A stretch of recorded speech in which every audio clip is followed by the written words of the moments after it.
길을 깨라라는 제목으로 크리에이티브 티처링이라는 것에 대한 이야기를 하나 준비를 했는데요. 크리에이티브 티처링이라고 이름을 붙여봤는데, 이 티처링이라는 거는 티처하고 티칭하고 이렇게 섞어본 거예요. 티처하고 티칭하고 섞어서 사람들이 이렇게 얘기하거든요. 창의성에 대해서 관심을 가질 땐 두 가지로 가져요. 첫 번째는 창의적인 사람에 관심을 가져요. 그래서 어떤 사람이 창의성을 발휘하는가, 그런 창의적인 사람을 막 연구하죠. 막 연구했더니 뭐 열정이 있어야 되고 동기가 있어야 돼가지고 뭐 몰입 같은 게 필요해. 뭐 이런 식의 결론을 내리는 게 하나의 연구 방법이라면은, 다른 한 가지의 접근 방법은 그 사람들은 어떻게 그렇게 창의적인 아이디어를 만들었는가? 이렇게 자유롭게 막 이야기하게 해봐. 뭐 브레인스토밍을 한번 하게 해봐. 이런 식의 그 기술적인 접근을 하는 그런 게 있다 그러면은, 우리 선생님들도 내가 창의성을 학생들한테 심어주기 위해서는 어떤 인간 됨됨이 또는 어떠한 사람의 조건, 이런 거를 생각해 보실 필요가 있고, 또 한 가지는 기술적인 교육 방법, 이런 것도 생각해 보실 필요가 있는 것 같아가지고 이 두 가지를 한번 고민해 보시면 좋겠다는 생각이 들었어요. 공감되시죠? 실제로 이스라엘에 사람들이 있는 도서관에 가보는 거예요. 도서관에, 대학교 중앙도서관에 가는데 사람들이 시끌벅적하게 막 떠드는 거죠. 시끌벅적하게 막 떠드니까는 여기가 진짜 도서관이 맞는지 의아할 정도로 막 시끌벅적하게 떠드는데, 이 사람들이 생각하는 공부라는 건 이렇다는 거예요. 공부라는 거는 외우고 암기하는 게 아니라 내 생각을 갖고 다른 사람한테 그걸 성공적으로 얘기를 전달하고 주고받으면서 더 좋은 생각을 만들어가는 게 공부다, 이렇게 얘기하는 거죠. 굉장히 시끌벅적하게 막 떠드는 장면에 학생들이 막 치열하게 막 토론하는 장면이 나와요. 그리고 유승호라고 있잖아요. 그렇죠? 군대 간 인기 있는 유승호 씨. 그 유승호가 나레이션을 하는데 이렇게 얘기해요. 더 놀라운 것은 이 서로 치열하게 토론하는 저 두 사람이 모르는 사람이라는 겁니다. 이런 거죠. 도서관에 가면요, 그냥 앉아서 토론하는 자리로 좌석이 그렇게 세팅되어 있어요. 딱 가서 앉아가지고 옆에 탈무드가 있으면은 그거 꺼내가지고 자기가 보고 있는 부분, 이 사람 보는 부분 같이 얘기하는 거예요. 막 이렇게 토론한다, 이런 거죠. 제가 굉장히 인상적으로 봤는데 굉장히 인상적인 것 같죠, 그쵸? 근데 보지는 않으셨지만 제 이야기가 다 이해되시죠? 네. 아무튼 이렇게 보니까 제가 앞에서 다시 한번 말씀을 반복해서 드리면은, 이때 이 선생님이 이런 얘기 하더라고요. 이스라엘의 교실에서는 마따호 셰프, 너의 생각은 무엇이니? 이 이야기를 제일 많이 한대요, 교사가 너 생각은 뭐니? 이런 얘기를 한다는 거죠. 그래서 이 학생의 생각이 틀린 생각이나 오류가 있어서 잘못된 생각을 얘기하더라도 그 생각을 이야기하게 하는 거예요. 그래서 그것도 수업의 일부여야 한다, 이렇게 얘기하는데 되게 인상적이더라고요. 여러분들은 학교에서 수업 시간에 무슨 말을 제일 많이 하세요? 제가 여쭤보니까 조용히 해, 이 말 제일 많이 하신다고 하는데, 우리는 야, 너 이해했어? 너 다 외웠어? 뭐 이런 말 하잖아요. 그렇죠? 알겠어? 뭐 이런 얘기를 하죠. 너 알겠어? 이런 얘기를 하는데, 알겠어? 이런 말을 하는 상황 자체가 안 좋은 상황이라는 거죠. 그런 상황이 안 좋은 상황이고, 어떤 상황이 좋은 상황이냐? 그래, 너는 어떻게 생각하는데? 그래, 너의 생각은 뭐야? 이렇게 물어본다는 거죠. 그 질문의 힘을 또 얘기하잖아요. 그러니까 우리 한국의 엄마들은 아이가 학교 갔다 오면은 야, 너 오늘 뭐 배웠니? 이렇게 얘기하는데, 이스라엘 엄마들은 너 뭘 질문했니? 이렇게 얘기한다고 얘기하잖아요. 그렇죠? 우리 한 번씩은 책에서 본 적이 있으시죠? 그런 이야기를 제가 생각했을 때 어떤 사람이 이런 얘기 하더라고요. 내가 질문하는 것에 대해서는요, 내가 그 답을 찾게 돼 있대요. 내가 질문하는 것에 대해서는 내가 그 답을 찾으려고 노력하고 그 답을 나중에라도 찾게 돼 있다, 이런 얘기를 하는 거죠. 질문이 없으면 그 질문에 관련된 내용은 내가 알기가 어렵다라는 거잖아요. 그렇죠? 질문하는 것에 대해서는 답을 찾게 되어 있다. 제가 이걸 보니까 우리가 이게 정답이 뭔지 모르겠어요. 정답이 뭔지 모르겠지만 뭔가 이런 유태인들의 공부하는 방법. 그러니까 정리해서 얘기하면은, 첫 번째 내 생각을 갖고, 두 번째 그걸 성공적으로 표현하고, 세 번째 다른 사람하고 이야기를 주고받으면서 더 좋은 생각을 만들어가는 거. 이런 게 어쩌면 우리가 창의 인성 교육을 하는데 어떤 영감이나 생각의 소재가 될 수 있겠다라는 생각이 들더라고요. 공감하시죠? 창의 인성이란 뭔가 우리가 생각하러 왔으면요, 1분 시간 드릴게요. 연필을 드시고 그냥 백지 같은 데다가 창의 인성이란 내가 생각하는 건 이런 거야 하고 한번 짧은 글짓기를 한번 해보세요. 짧은 글짓기. 남들과 차별화되는 거를 하라고 얘기하는 게 사람들 관심은 정규 분포의 상위 몇 %에 들어가는 거예요. 일반적으로 보면요. 대부분 사람들은 정규 분포에 그리죠. 그쵸? 몸무게를 해도, 키를 해도, 뭐 재산 정도를 해도 다 정규 분포가 나온다 그러면은 상위 몇 %라는 말 자체가 베스트 원을 의미하는 거죠. 근데 요즘은 이거를 베스트 원이라고 해석하지 않고 온리 원으로 더 많이 해석을 해요. 상위 몇 %라는 것보다는 남들과 좀 다르다는 거죠. 대부분의 사람들이 여기 있는데 여기에 있다 이거죠. 이런 거죠. 성공하고 부자가 되려면 대부분의 사람들이 성공하고 부자가 되나요? 아니면 소수의 사람들이 성공하고 부자가 되나요? 그러면 내가 남들과 같이 대부분의 사람들이 하듯이 해야 될까요? 아니면 남들과 좀 다르게 해야 될까요? 뭐 이런 이야기가 되는 거죠. 여기서 꼬만꼬만 하는 데서 뒤처지지 않으려고 열심히 노력하고 조금이라도 앞서려고 노력하지 말고 남들과 좀 다른 거 이런 것을 선택해봐. 다른 무엇인가를 해봐. 이렇게 사람들이 많이 얘기하는 거거든요. 실제로 갈릴레오 이 시절에 많은 사람들이 태양이 지구를 돈다고 생각했는데 그들이 그렇게 생각한 거는요. 맨눈으로 하늘을 본 사람들의 눈에는 태양이 지구를 돈다고 생각해도 전혀 문제가 안 됐다는 거죠. 근데 당시 갈릴레이는 그 새로운 발명품이 망원경이 생겨요. 망원경을 가지고 사람들은 옆 동네를 보고 군사적인 목적으로 사용하고 뭐 이렇게 쓰는데 실제로 갈릴레이는 자기가 좋아하는 하늘의 별을 본 거예요. 멀리 있는 별을 더 잘 보기 위해서 망원경을 개조까지 해서 보는 거죠. 그리고 나서 멀리 있는 별을 보니까 맨눈으로 봤을 때는 잘 안 보이던 먼 별들의 움직임은 지구가 태양을 돈다라고 생각해야지만 잘 맞아떨어졌다는 거예요. 태양이 지구를 돈다고 생각했을 때는 잘 안 맞는 게 너무 많다라는 거죠. 생각해보시면은 뭔가 남과 좀 다른 거 이런 것을 한다 그러면은 열심히 공부하고 갈릴레이가 열심히 공부했겠죠. 깊이 생각했겠죠. 근데 그것만이 아니라 남과 좀 다른 거 이런 거가 있어야 되는 것 같아요. 공감이 되세요? 네. 공감이 되시죠? 그런 거잖아요. 임진왜란 때 일본군이 쳐들어왔죠. 조선 사람들하고 일본 사람들하고 어떻게 싸웠냐면요. 조선 사람들은 칼로 싸웠는데 일본 사람들은 조총 쐈다는 거잖아요. 그러면 그들은 우리나라에 쳐들어올 수 있었던 힘이 조총 때문인데 그 조총은 포르투갈 상인들이 와서 주고 갔다면서요. 뭔가 남들과 좀 다른 것, 지금 없는 것, 새로운 걸 한번 도입해봐야겠다 이런 생각하는 게 필요한 것 같아요. 많은 사람들의 역사를 보더라도 그렇거든요. 나폴레옹 전투 잘했다 이런 거에 가장 기본적으로는 통조림의 형태의 이런 것들을 새로 자기가 개발했다 이런 거거든요. 다시 말씀드리면 내가 뭔가 좀 남과 좀 다른 것, 차인표가 팔굽혀펴기 1500개 하면서 뭐 인생을 좀 바꾼 것처럼 나한테도 필요한 것 같고 우리 학생들한테도 필요한 것 같고 그런 것들을 많이 만들어주시면 참 좋을 것 같아요.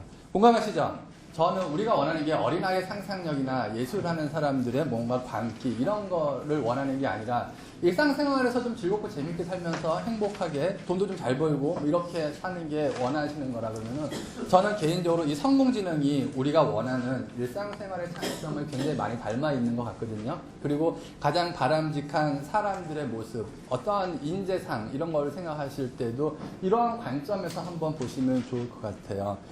공감이 되시죠? 사례로 한 가지 소개해드리면요. 수영에서 발로 턴하는 거를 플립턴이라고 얘기하는데 이게 1930년대 수영계에 이슈가 됐었던 적이 있었대요. 당시에 남자 배영 200m 세계 신기록이 1분 때 벽이 깨질 것 같으면서도 안 깨지는 게 10몇 년 동안 지속돼서 사람들이 야, 저 누가 깰까 하고 보고 있었는데 고등학생이 고등학교 수영대에서 이 세계 신기록을 깬 거예요. 그래서 사람들이 야, 괴물이 나타났구나 하고 딱 봤는데 그 선수가 처음으로 발로 턴하더라는 거죠. 그 전까지는 손으로 짚고 턴했는데 그래서부터 사람들이 야 발로 턴하는 게 더 좋은 것 같은데 하고 따라서 하기 시작했다는 거예요. 높이뛰기 할 때 이렇게 뛰는 것도 많이 보시죠. 이것도 1968년도에 한 선수가 이렇게 뛰면서 금메달을 받아요. 그리고 나서 사람들이 야 저게 더 좋은가 보다 하고 다 따라서 하기 시작했다는 거죠. 그 전까지는 우리 보고 뛰라고 하면 이렇게 깨구락치처럼 뛸 거잖아요. 다 이렇게 앞으로 깨구락치처럼 뛰었는데 이렇게 뛰기 시작했다는 거죠. 사람들이 여기다가 이론을 얘기해요. 운동 역학적인 이론. 운동 에너지를 유지시켜주고 무게중심을 낮추면서 오히려 높이를 높일 수 있었다. 이런 얘기하는데요. 이런 질문 한번 해보세요. 이걸 처음으로 시도한 선수들은 이런 이론을 알고 했을까요? 아니면 그냥 했을까요? 그냥 한 거죠. 이런 이론은 누군가 나중에 갖다 붙이는 거예요. 그리고 최초에 하는 사람들은요. 그냥 이것저것 여러 가지를 경험하면서 이런 거를 성공하는 거죠. 그랬을 것 같죠? 실제로 지식이라는 게 있고 센스라는 게 있는데요. 지식은 남이 체계적으로 가르쳐주는 거고 센스는 내가 갖는 거예요. 그래서 이 지식을 좀 더 빨리 배우는 사람이 있고 좀 천천히 배우는 사람이 있는데 지식은 그냥 어느 순간 가면 좀 비슷해져요. 어떤 일을 하는 거에서는요. 근데 센스는 사람마다 편차가 크거든요. 그렇기 때문에 그 센스만큼 누군가는 일이 잘 되고 누군가는 일이 잘 안 된다. 이런 것도 많이 있는 것 같아요. 여러분은 센스를 좀 많이 갖는 편이세요? 이런 질문 해볼까요? 여기 우리 리조트에 왔는데 이 앞에 두 사람 지나가요. 한 사람 뚱뚱해, 한 사람 날씬해. 오늘의 퀴즈. 누가 더 부자일까요? 예전엔 당연히 누구 더 부자라고 했을까요? 요즘은 누구 더 부자라고 그러죠? 변화가 있는 거죠. 이러한 변화에 대해서 민감하지 못하고 어떤 사람이, 어떤 애가, 꼬마애가 뚱뚱해. 야, 자식 부잣집 아들이구나. 그러면 안 된다는 거죠. 걔는 가난한 집 아들일 가능성이 높다. 뭐 이런 거잖아요. 그쵸?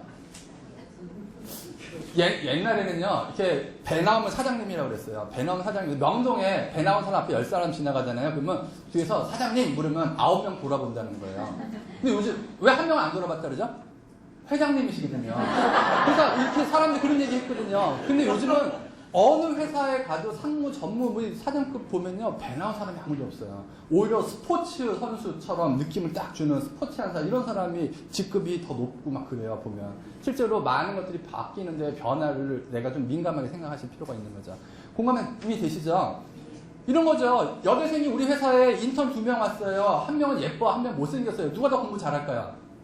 아, 이게 적당하지 않은 사례 같습니다. 죄송합니다. 우리가 뭔가 틀을 우연히 깨기도 하고 실수로 벗어나기도 하지만 의도적으로 한 번씩 벗어나라, 이런 거를 한번 소개해 드릴게요. 사람들이 창의성에 대해서 얘기할 때 익숙한 생각을 버려라, 신성한 소를 죽여라, 이런 표현 들어보셨어요?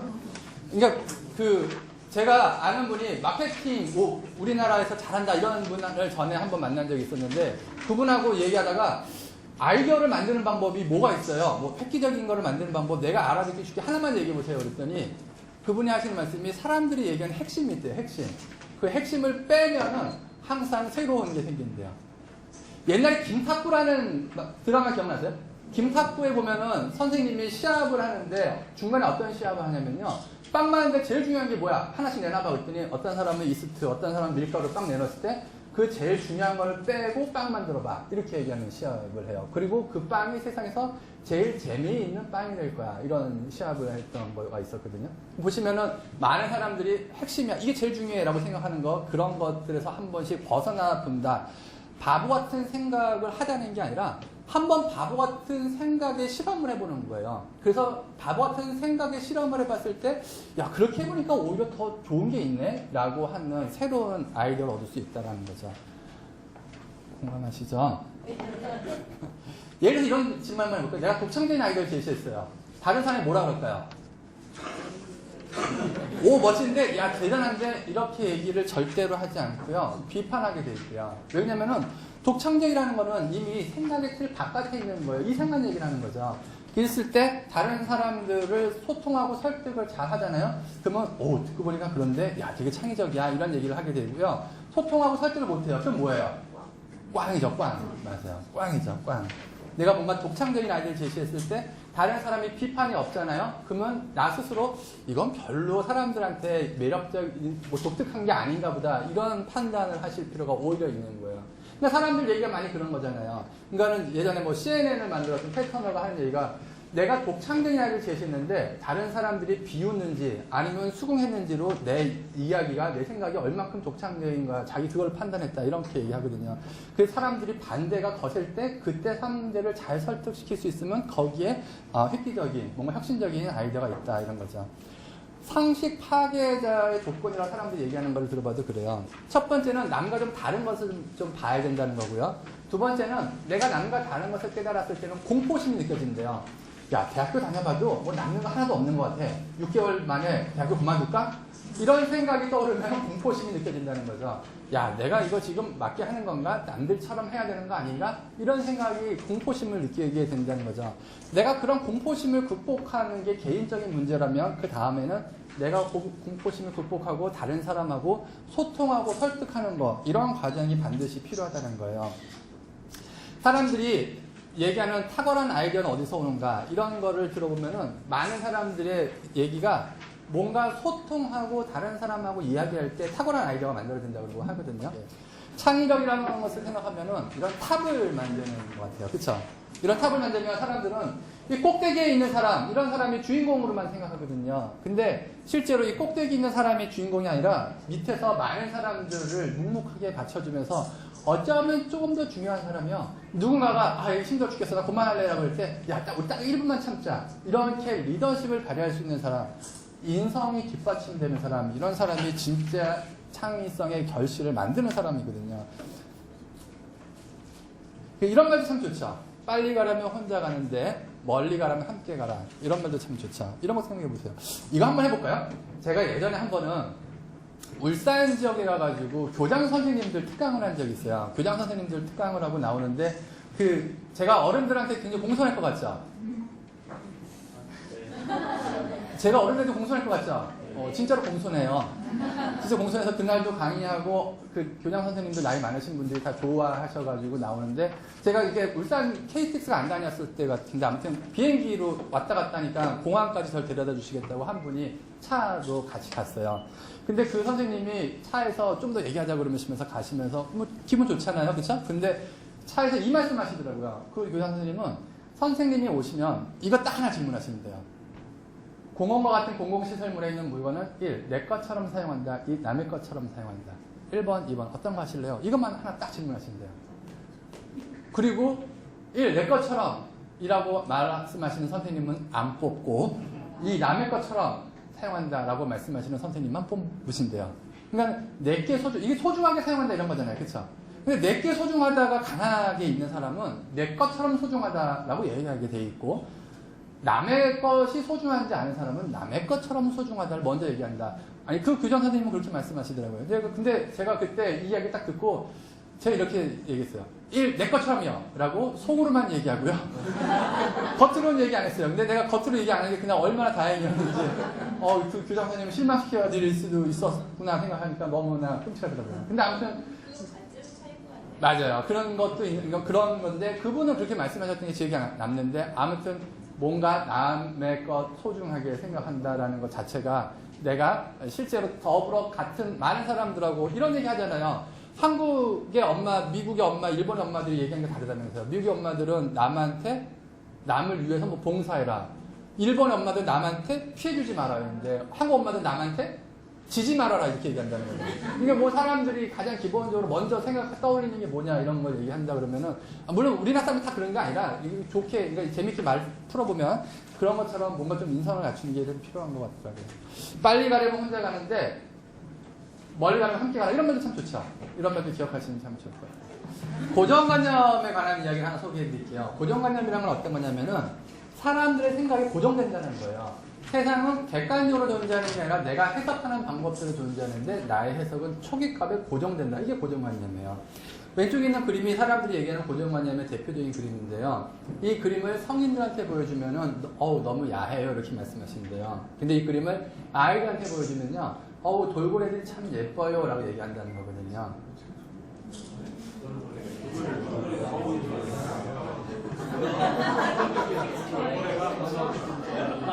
다시 한번 말씀드리면 어린 아이들한테 이 그림을 보여주면요 아이들은 이 그림을 보이는 대로 그냥 돌고래로만 봐요. 아이들의 입장에서는 남자고 여자고 이런 포즈를 취할 이유가 전혀 없거든요. 그러니까 아이들은 보이는 대로 그냥 돌고래만 보는 거죠.